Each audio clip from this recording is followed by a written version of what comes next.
오늘부터 1시 시작해서 참 좋고요. 그리고 오늘부터 새 시리즈를 해서 좋아요. 새 시리즈는 더 나은 답이라는 시리즈예요. 더 나은 답. 더 나은 답 하면은 답이 몇 개 있다라는 거죠? 네, 더 나으면은 여러 개 중에서 더 나은데 할렐루야. 네, 그래서 우리 인생에 질문이 있잖아요. 뭐 믿는 자나 믿지 않는 자나 다 비슷한 것 같아요. 질문들이. 예를 들어 어떻게 하면 행복하지? 내 정체성은 뭐지? 소망은 과연 있나? 뭐 그런 것들에 대한 질문을 우리가 다 가지고 있는데 세상에 말하는 답, 하나님을 없다라고 하는 그리고 하나님이 계시다라고 하는 성경에 말하는 답 두 가지를 비교해서 어느 게 더 나은지 뭐가 더 나을 것 같아요? 당연히 여기가 낫겠지만 그러니까 그게 당연한 게 아닌 것처럼 하고 들으려고 그래요. 말씀이 아니라 접근을.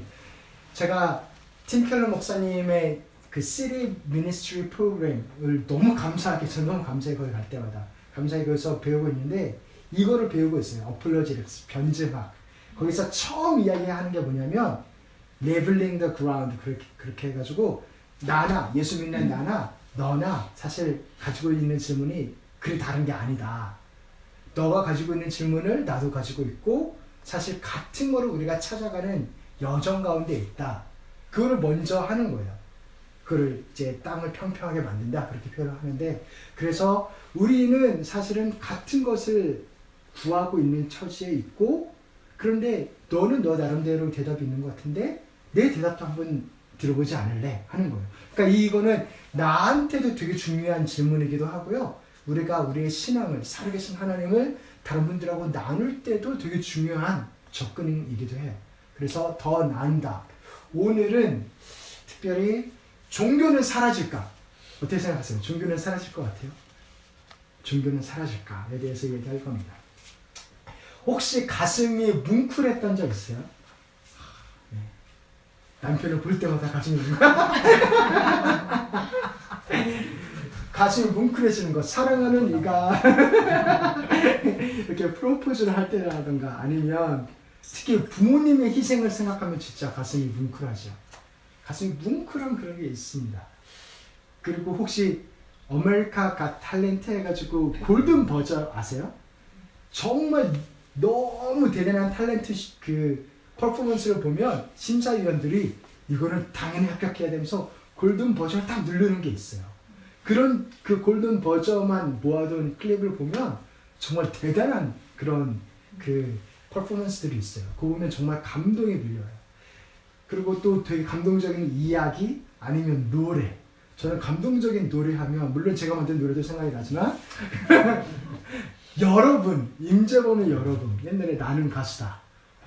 무릎 꿇고 여러분 나는 너의 할 때 되게 감동적이더라고요. 그런 감동 이렇게 어쩔 땐 소름이 돋기도 하고 그런데 이 감동을 조금 더 넘어서 더 많이 감동받으면 되게 좀 압도당하는 것 같은 그럴 때도 있어요. 예를 들어 나야가라 펄 혹시 다 가보셨어요? 여기 뉴욕에 계시니까 나야가라 펄 가면 이렇게 배 타고 가까이 가면 이렇게 폭포가 이렇게 보이다가 점점 이렇게 됐는데 내가 보고 있는데 폭포가 그걸 끝내지 않아요. 와, 가까이 갔는데 그래서 와 이렇게 클 수도 있구나 하나님이. 저는 그랜드 캐니언 못 가봤는데 정말 멋있을 것 같아요. 정말 가보고 싶어요. 거기 가면 정말 압도되지 않을까.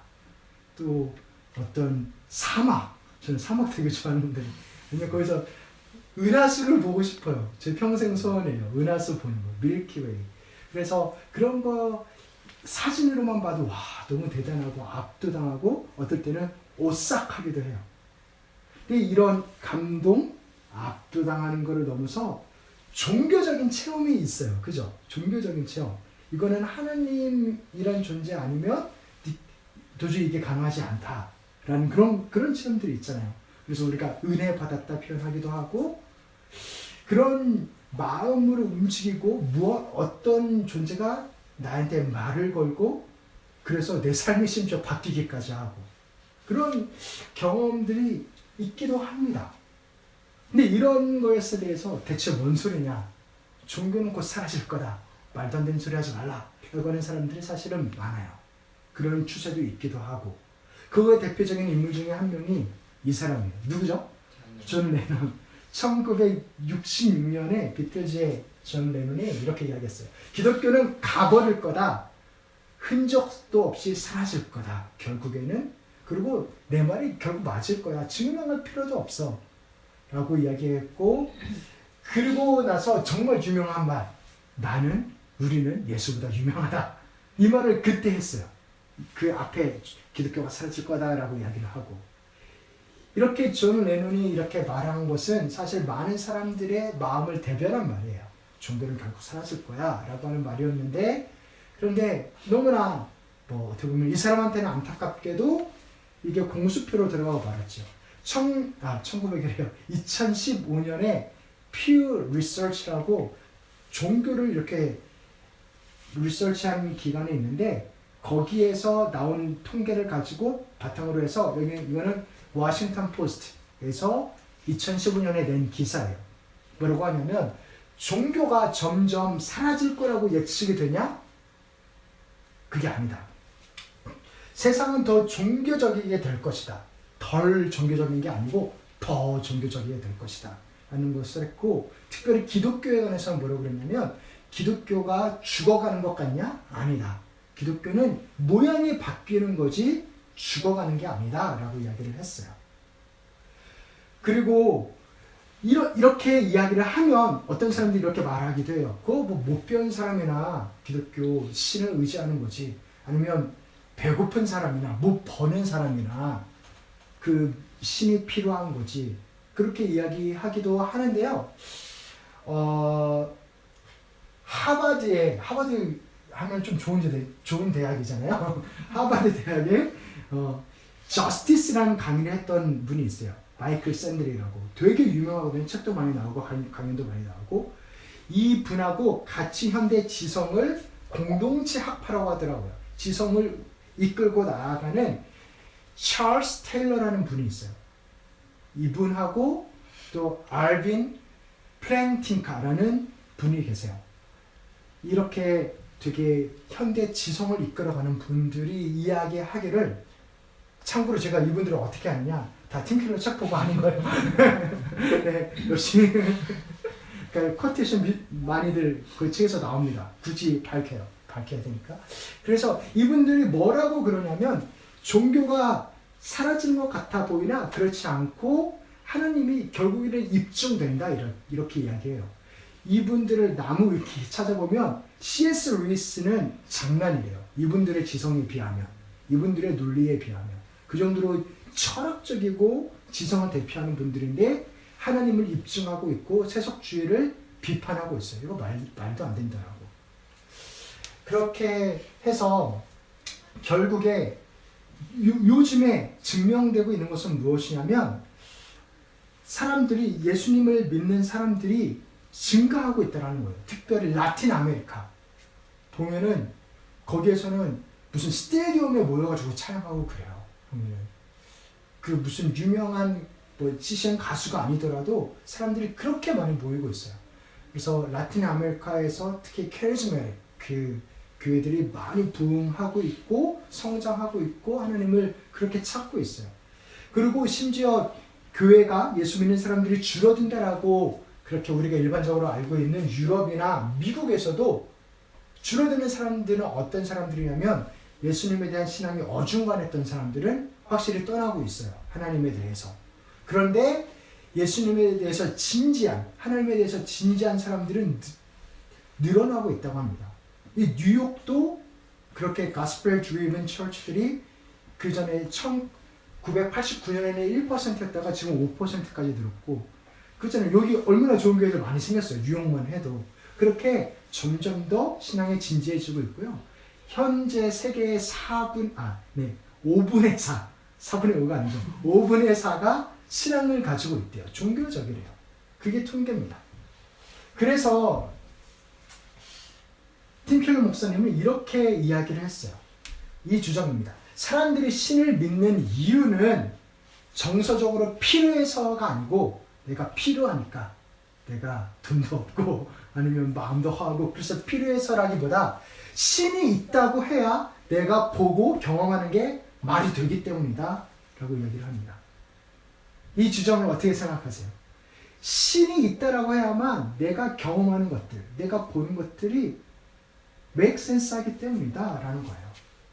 이 말을 두 가지로 살펴보려고 하는데요. something missing.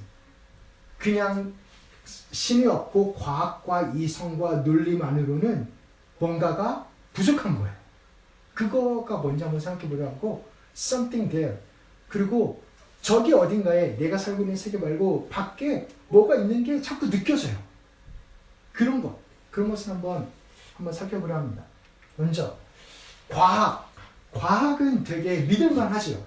어떤 면에서 믿을만 하냐면 과학이라는 거가 자체가 여러 가지를 실험해서 증명한 거를 내놓는 게 과학이에요.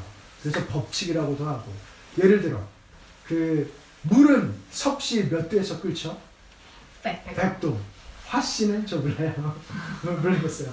섭씨 100도에서 끓어요. 그거는 다 실험을 한 거예요. 근데 대기의 압력에 따라서 약간 바뀌기도 하고 높이에 따라서. 근데 그것도 이 정도 높이면은 몇 도에서 끓고 이 정도 낮으면은 몇 도에서 끓고 다 증명돼서 나와 있어요. 그래서 라면을 끓인다고 할 때 물은 100도에 끓고 이제 라면을 끓일 때 만약에 퍼진 거를 좋아하시면 예를 들어 3분 45초 하면 된다. 아니면 꼬들꼬들한 거 좋으면 2분 15초 뭐 이런 식으로 잴 수가 있습니다. 정확하게 몇 초가 되면은 어떤 게 나오는지. 그런데 과학이 설명 못하는 건 뭐냐면 이 라면이 맛있다 안 맛있다는 말해줄 수 없어요. 맛있다 안 맛있다는 개인의 선호예요. 그죠? 이거는 오늘 라면도 그렇고 심지어 우리는 어떠냐면 내가 맛있으면 이게 옳은 거야 까지 가요. 이게 맞는 거야 까지 웃기게 됩니다. 개인의 선호에 따라서 옳고 그르다까지 우리가 이렇게 느껴지고 내가 실제로 그렇게 생각하고 살아가기도 하고 그런 과학은 그런 실험으로 증명된 것은 법칙들은 그런 감정 아니면 도덕 아니면 윤리 판단을 해줄 수가 없습니다. 무엇이 좋고 틀린 건지 무엇이 맞고 옳은 건지 무엇이 윤리적인 건지에 대해서 말을 해줄 수가 없어요. 옳고 그름을 가려줄 수가 없어요. 그에 대한 가장 대표적인 예가 무엇이냐면 우생학이에요. 그러니까 유전자 가지고 사람이 누구는 우월하고 누구는 열등하다라고 말하는 거. 그래서 요거에 기초해서 어떤 잔인한 일이 있었죠? 나치가 유대인을 핍박했죠. 무참히 살해해버렸죠. 너네 유전자는 열등한 거야 라고 이야기하면서 그리고 백인이 흑인을 탄압하는 데 정당성을 참기도 했고 그래서 이 유전자에 대한 이 우생학을 생각해 보면 그 과학에 따르면 그 통계에 따르면 결함이라고 말할 만한 유전자가 있긴 있어요. 예를 들어 장애인, 장애우라고 하나요? 장애우분들이 계시고 D형 아기가 태어나기도 하고 그러니까 그렇게 보면 열등하다, 결함이 있다라고 표현할 만한 그런 게 있긴 있습니다. 그런데 그렇다면 예를 들어 장애우 아니면 D형 아니면은 유대인, 유색인종인 우리들은 나쁜 건가요? 우생학에서는 그렇게 이야기하거든요. 그렇게 좋은 유전자를 갖지 못하면 그는 심지어 나쁘고 심지어 죽어야 된다까지 가거든요. 근데 효율을 생각해 보면 강한 유전자가 이기는 거야. 근데 여기는 결함이 있는 거는 약한 거야 하면은 효율을 따지다 보면은 이게 맞다라고 해도 사실 어떻게 말할 수가 없는 거예요. 근데 이런 것 때문에 어떤 일이 있었냐면 저도 영화에서 봤는데 그 북부 유럽에서 실제로 있었던 일이에요. 그 임신한 사람들이 병원에 오면은 알게 모르게 임신을 병원 체크할 때 아기가 이민자면 아기가 안 생기게 하고 주면 죽게 하고 백인이면은 그대로 하고 그래서 그 안 생기는 뿐만 아니라 아예 임신을 못하게 수술까지 해버리고 그런 게 있었어요. 그래서 그거를 이제 영화로 폭로한 영화가 있었어요. 그런 식으로 뭐 백인은 흑인을 탄압하는 것이나 여러 가지 이 논리에 의해서 여러 가지 사악한 일들이 많이 이루어졌습니다. 근데 과학에 따르면 그거는 효율적인 거예요. 과학의 그거의 주장에 의하면 뭔가 결여되어 있죠. 과학만으로는. 그리고 죽음 앞에서 과학은 사실 별 할 말이 없어집니다. 할 말이 있습니다. 이 폴 칼리틴이라는 외과 의사인데요. 이분은 젊어서 암으로 죽어가면서 이 When Breath Becomes Air, 그래서 그 한국말로는 숨결이 바람이 될 때라는 책이에요. 이게 베스트셀러였는데 우리가 숨 쉬는 게 그냥 공기가 돼버릴 때 죽어가면서 한 이야기예요. 이분이 이렇게 이야기를 했어요. 매사에 과학적인 증거를 대야 된다. 모든 것을 과학적으로 해석해야 된다라고 하면은 사라지는 것은 하나님뿐만이 아니다. 하나님이 그렇게 되면 사라지겠지. 근데 하나님뿐만이 아니라 우리가 겪는 사랑, 감정, 미움, 의미 이런 것도 사라져 버리고 만다라고 이야기해요. 근데 그런 세상은 우리가 살고 있는 세상은 아닌 게 확실하다. 이렇게 이야기를 합니다. 그래서 사랑을 생각해 보면 우리가 사랑에 빠지면 누군가의 사랑에 빠지면 정말 시도 때도 없이 생각나고 그지 비령아 그지 시도 때도 없이 시도 때도 없이 믿나? 시도 때도 없이 생각이 나고 왜 생각하고 있는지도 모르겠는데 막 나는 이거 하고 있는데 정신은 거기에 가 있고 그러니까 뭐 그래요. 이 사랑을 과학적으로 분석을 한다면 어떻게 표현을 할까요? 잘은 모르겠지만 이걸 것 같아요. 심히 비정상적인 뇌파 활동 뭐 이런 거 보죠. 비정상적인 자극. 어떻게 설명이 안 돼요. 이 사랑이란 거는. 이 사랑 때문에 웃고 울고 희생하고 그리고 이 의미를 가지고 하잖아요. 특별히 희생을 어떻게 표현할 거예요? 과학으로. 말도 안 되죠. 과학은 효율적이고 이겨야 되는데. 용서는 더 말도 안 됩니다. 용서는 우리 알잖아요. 내가 받은 상처가 용서해야 해결되는 거 우리가 아는데 그래서 지는 게 아니고 이기는 건데 근데 과학에 의하면 특별히 우생학에 의하면 강하고 이겨야 효율적이다. 근데 져버린단 말이에요. 이게 설명이 안 되는 거예요. Something missing입니다. 그리고 something there. 우리가 누군가를 이렇게 경험하는 거예요. 예를 들어 심장이 있고 감정이 있고 네. 뇌가 있고 이성이 있고 그런 것처럼 육체가 있고 영혼이 있고 눈에 보이지 않는 게 있습니다. 그래서 이것이 뭐 단순히 뭐 눈에 보이지 않는 원래 눈에 보이지 않는 공기 아니면은 너무 커서 안 보이는 우주 뭐 그런 것뿐만이 아니라 정말 살아 계신데 아니면 뭐 살아 존재하는데 그것이 우리에게 느껴지는 게 있다는 거예요. 그래서 한번 이 질문을 해보면 이런 질문을 던지기도 합니다. 이게 다인가? 내가 눈에 보이는 이게 다인가? 그래서 죽으면 끝인가? 모든 게 죽으면 흙으로 돌아가고 처음부터 존재하지 않았던 것처럼 사라지나? 요걸 이야기하는 게 사실 불교거든요. 불교에서는 그 파도의 비유를 해요. 파도가 존재했죠.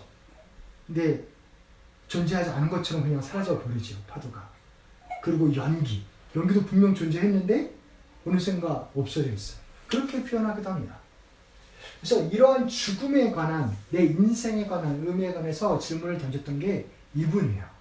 정말 이분에 너무 혜택을 많이 우리가 보고 있는데 스티브 잡스가 이렇게 이야기했어요.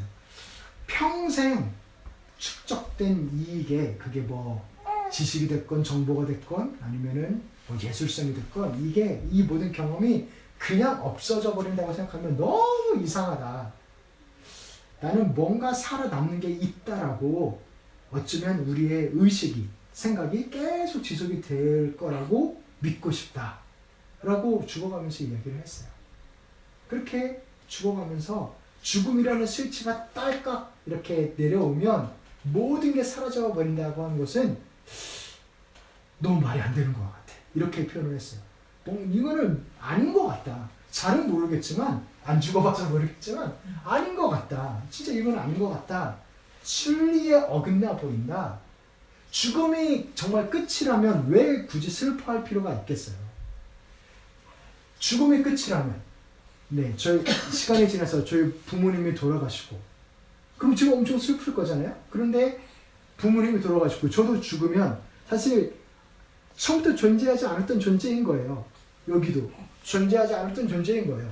존재하지 않은 게 서로 그리워하고 하는 게 무슨 의미가 있겠어요? 근데 그렇지 않잖아요. 이 세상이 그렇지 않잖아요. 그래서 이런 거를 본능적으로 압니다. 죽음 후의 세계가 있더라고. 그걸 직관이라고 표현을 해요. 근데 이게 직관이 아닌 것이 하나님 말씀에는 당연히 이렇게 말씀하세요. 우리가 하나님 형상으로 창조되었대요. 우리 같이 한번 읽어보겠습니다. 시작.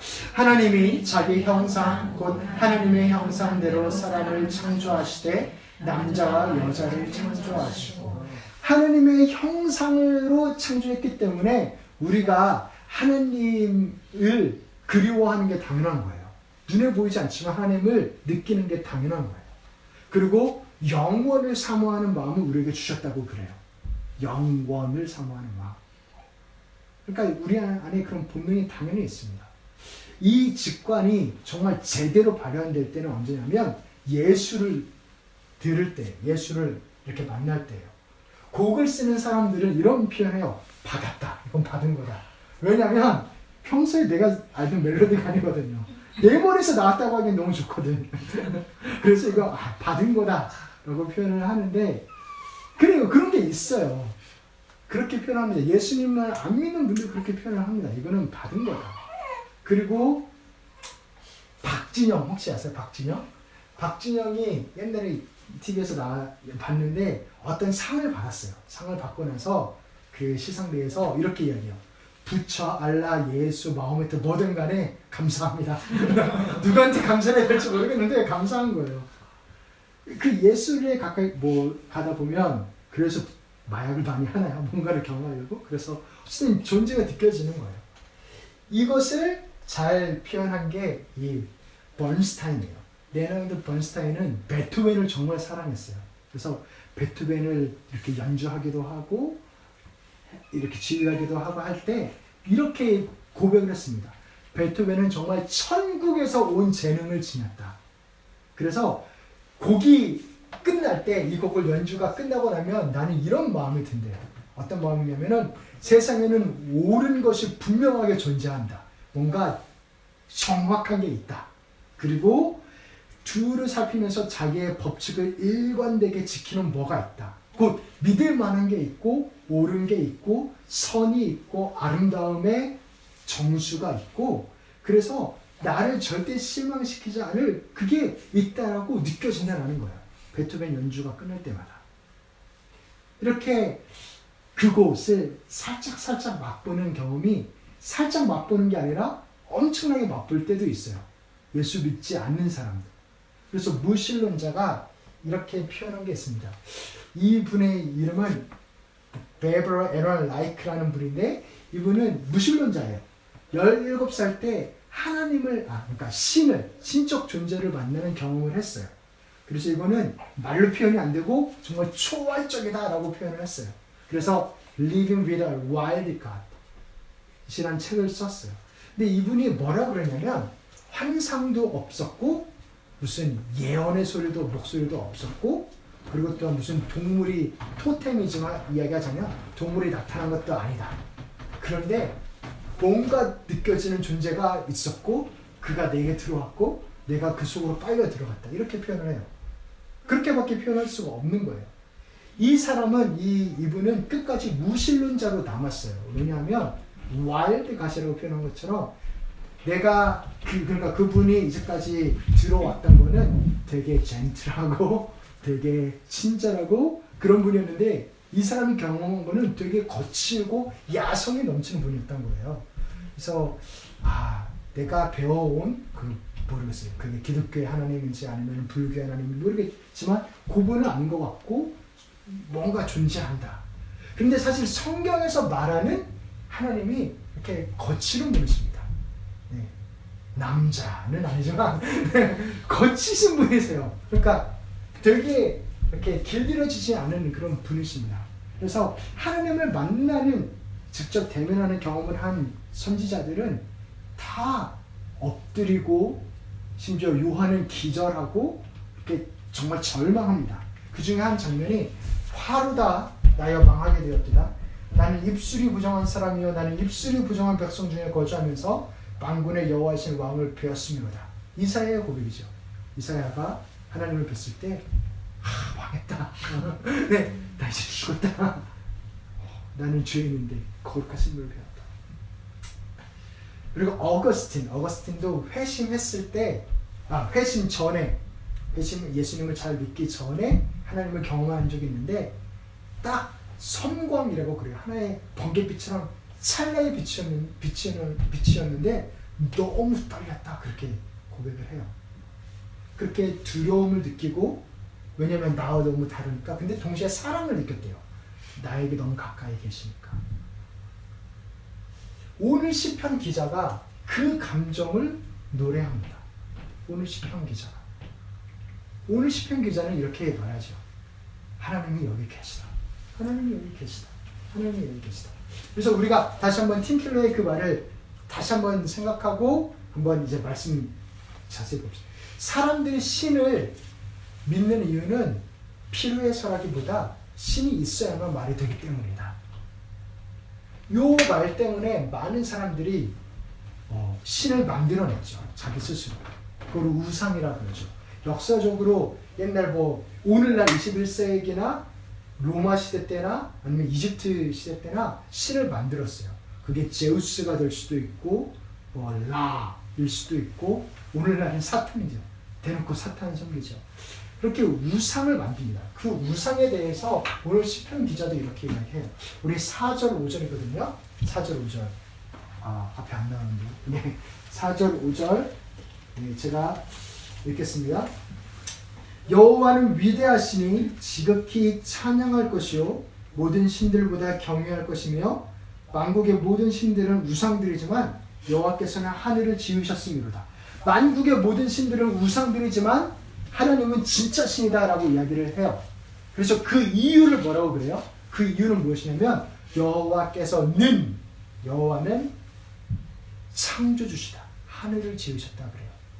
그러니까 하나님은 창조주이시기 때문에 하나님만이 진짜 신이라는 거예요. 창조주인 게 그렇게 중요합니다. 요한계시록 가도 창조주 하나님을 찬양해요. 시편도 창조주 하나님을 찬양해요. 창조주가 왜 그렇게 중요하냐면 다른 거는 다 피조물이기 때문에 그래요. 제가 아이들한테 천지창조 설교한 적이 있거든요. 그때 애들한테 그랬어요. 하나님 아무것도 없는 데서 모든 걸 만드셨다. 그랬더니 애가 물어봐요. 그럼 하나님은 누가 만들었어요?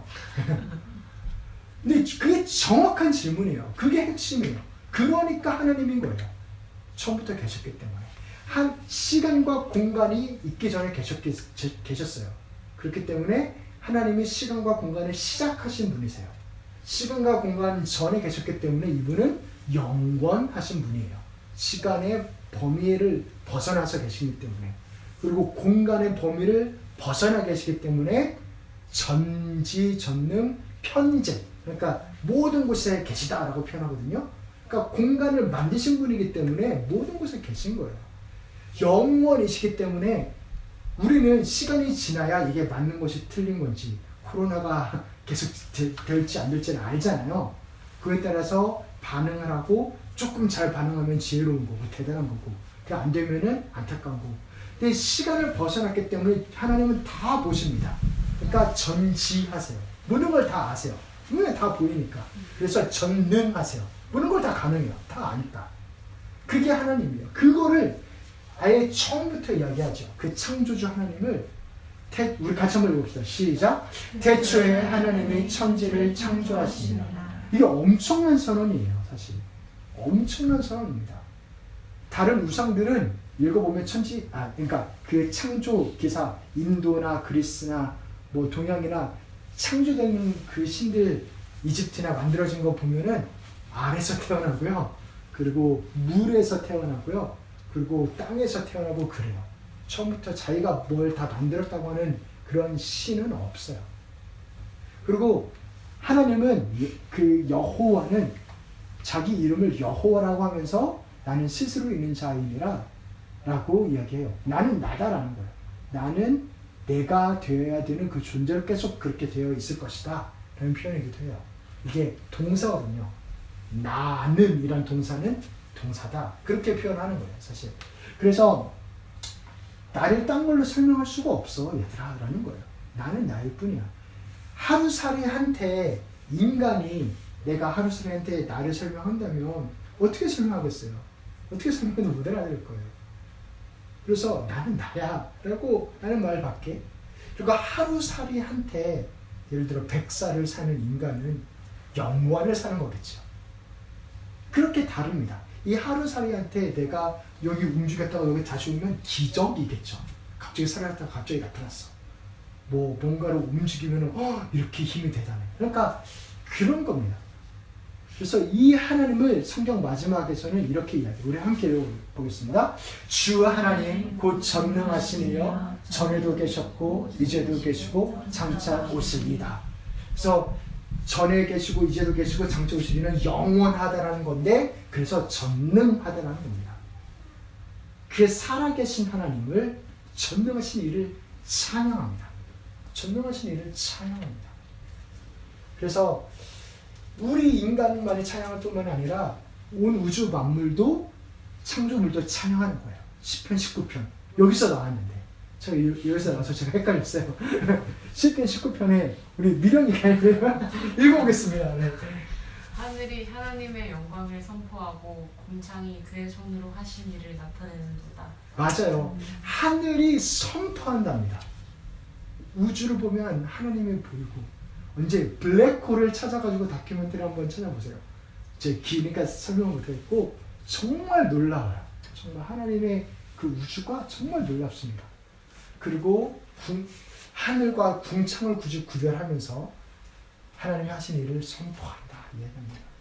예를 들어 모차르트, 그게 모차르트 아니에요. 모나리자 맞죠? 모나리자를 보면 누구의 천재성이 드러나죠? 레오나르도 다빈치의 대단한 예술성이 드러나고 그럼 모차르트로 가서 모차르트의 레퀴엠 그걸 보면 되게 진중하고 웅장하고 그거 보고 절망한 사람이 정말 많거든요. 나는 이 정도 못 만드나. 모차르트의 그 레퀴엠을 들으면 모차르트의 천재성과 예술성이 드러나는 거예요. 하늘을 보면 땅을 보면 또 하나님의 형상으로 만들어진 인간을 보면 하나님의 예술성과 그 디테일과 그 다양하게 표현할 수 있는 것과 색감과 그런 게 다 드러나는 겁니다. 우리 그런 의미에서 한번 옆에 분들을 바라보시면서 하나님의 위대하심을 정말로 다 다르고 지문도 다 다르고 생긴 것도 다 다르고 지문이 그렇게 디테일하세요. 그러한 하나님의 대단하심을 6절 우리 6절 성경 보시면서 6절을 이렇게 이야기합니다. 존귀와 위엄이 그의 앞에 있으며 능력과 아름다움이 그의 성소에 있도다. 그치요. 하나님은 존귀하시고 아름다우시고 위대하세요. 그것을 이야기합니다. 특별히 하나님의 성소에 있다라고 이야기하는데 하나님의 성소는 만드신 창조물이기도 하고 인간이에요. 인간. 하나님의 성소를 삼으셨어요. 성령이 거하시는 전으로 삼으셨어요. 그래서 인간이 존귀한 겁니다. 그래서 인간을 사랑하시기 때문에 존귀하게 만드셨기 때문에 인간이 존엄하기도 하고 하나님이 책임지고 다스리세요. 그거를 10절에 이렇게 이야기합니다. 모든 나라 가운데에서 이르기를 여호와께서 다스리시니 세계가 굳게 서고 흔들리지 않으리라. 그가 만민을 공평하게 심판하시리라. 주님이 친히 다스리십니다. 만약에 가정이 있는데 가정을 내팽겨치면 선한가요? 나쁘죠. 그리고 왕이 있는데 백성을 내팽겨치면 그게 선한 왕인가요? 아니죠.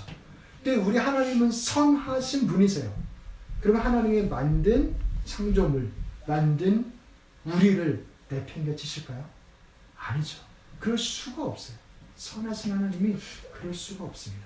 다스리십니다. 간섭하시고 인도하고 지도하세요. 그리고 그 하나님은 그래서 하늘을 가르시고 우리에게 오시는 거예요. Something there가 아니라 God is here. 오시는 거예요. 다스려셔야 되기 때문에. 아담에게 친히 아내 하와를 주셨고, 그리고 또한 세상의 물로 멸망당할 때 노아한테 배 설계도, 방주 설계도를 다 알려주셨고, 모세한테 불타는 떨기나무 가운데 나타나가지고 내가 구원할 거야. 너 사용해서 이스라엘 백성 구원할 거예요. 하면서 구원해 주셨고, 그렇게 친히 오시는 분이세요. 친히 오시는 분이세요.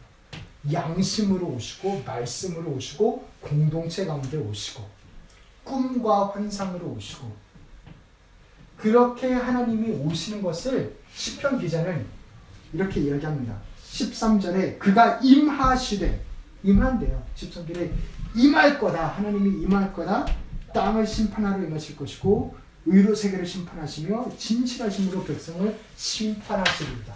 판단하고 옳은 걸 옳다고 그런 걸 그르다라고 하는 것이, 이 예언이 어디서 이루어졌어요? 예수 그리스도 이루어졌습니다. 그때는 예수님이 없었으니까. 이때는 그가 임하실 것이다, 간섭하시고 심판하실 것이다 한 대로 예수 그리스도가 직접 하나님이 오셨습니다.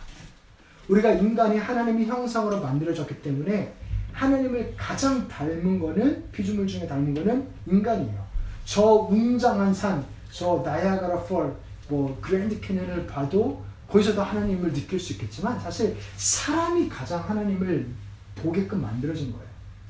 그런데 예수님은 하나님을 닮은 정도가 아니라 예수님이 하나님이에요. 그게 다른 점이에요. 그게 다른 점. 만약에 우리가 상상하죠. 하나님을 손으로 만진다면 어떤 기분일까? 하나님이 어떻게 생겼을까? 그거 상상 안 해도 돼요. 예수님을 보면 돼요. 예수님은 하나님이세요. 하나님이 이런 식으로 생기셨고 우리 사순절하고 있는데 하나님은 흠모할 만한 것이 하나도 없게 생기셨대요. 얼굴을 보고 고개를 돌리게 그 정도로 생겼대요. 어쨌든 그렇게 이렇게 생겼고 하나님을 만지는 기분이 이거고, 우리가 이런 상상을 할 수 있죠. 하나님의 하루 일과는 어떨까? 하나님 일어나고 잠자는 분은 아니지만 뭐를 하실까? 그렇게 궁금해하면 정답이 있어요. 예수님의 하루를 보면 돼요. 예수님은 동네 돌아다니면서 전도하셨고 치유하셨고, 그러니까 하나님 치유하시는 분이세요. 단적으로 보여주셨습니다. 하나님은 치유하시는 분이라고. 그리고 또한 정말 약한 자를 치유하고 소외된 자를 정말 끌어안고, 그게 하나님이셨어요. 그렇게 예수님에게서 하나님의 사랑, 지혜, 능력, 결국에는 십자가를 졌지만 가장 영광스럽게 높임을 받았잖아요. 그게 하나님의 방법인 거예요. 그래서 고난을 우리가 그냥 이건 나한테 있어서 안 되는 거야 하면은 사실 하나님을 잘 아는 게 아닙니다. 예수님은 고난받는 분으로 오셨어요. 슬픔은 나쁜 거야? 아닙니다. 예수님은 슬픔을 당하셨어요. 그것을 기쁨으로 바꾸셨죠. 그래서 하나님이 계십니다. 하나님이 나를 창조하시고 악을 심판하시고 구원하시는 분이, 사랑하시는 분이 계시다는